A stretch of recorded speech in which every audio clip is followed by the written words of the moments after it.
Koliko je, braćo moja draga, namaza propušteno samo guljeću televiziju. Prvo namaza kao namaza u kući.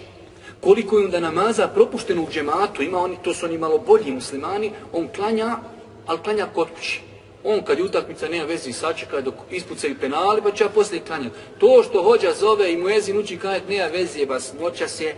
Žalosno je što na predavanjima imamo, kad je kakva utakmica, primijetiš odmah kod tebe ovdje sam sjedi 10 ljudi, ostalo, odšlo navijat za Inter, ko da će ga to uvesti u džennet. To je žalosno. Jest svevišnjeg mi Allah. Ne mogu da shvatim, čovjeka sjedi 90 minuta za stvar koja ama nema ni jedne koristi na dunjalku. O štetama možemo govoriti. Imaš vremena za 90 minuta za stvar koja ti ne donosi nikakvu korist.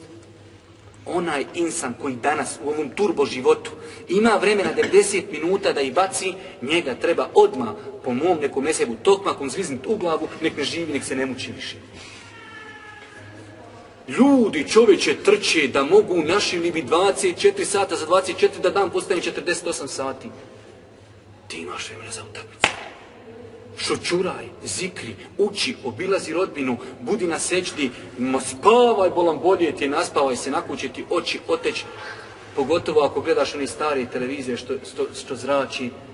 Tako da, sjedi bolan, odmori se, zađi, prošetaj, odvedi tu svoju dječicu, tu svoju ženu, odvedi u park, bolan, izađite negdje.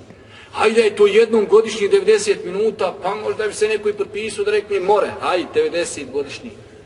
Ali to kad navali evropsko, sjesto, bosansko, moraš pratiti sad koliko ti imaš ovih timova, federacija, RS, pa Italiju, sad prate i Bugarsku, i Španiju, i Njemačku, sve živo se prati, čovječe.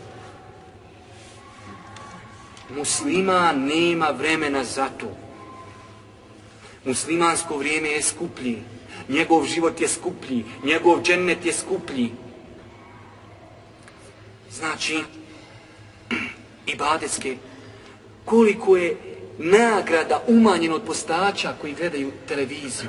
Jednik posti, pod navodnim znacima, muči se gladan i bulji u serije. Božji poslanik alejhi selatu vesselam kaže, ima koliko hoćeš postača koji od svog posta nemaju ništa osim gladovanja. Hoćemo li da nam taj plastični šejtan pokvari ono gladovanje? I onaj ibadet Allahu tebareke ve ta'ala. Koliko je samo na tim televizijskim programima ismijavanja sa bradom, sa hidžabom, sa nikabom, sa islamskim prakticiranjem islamskog zakona i mnogih drugih stvari.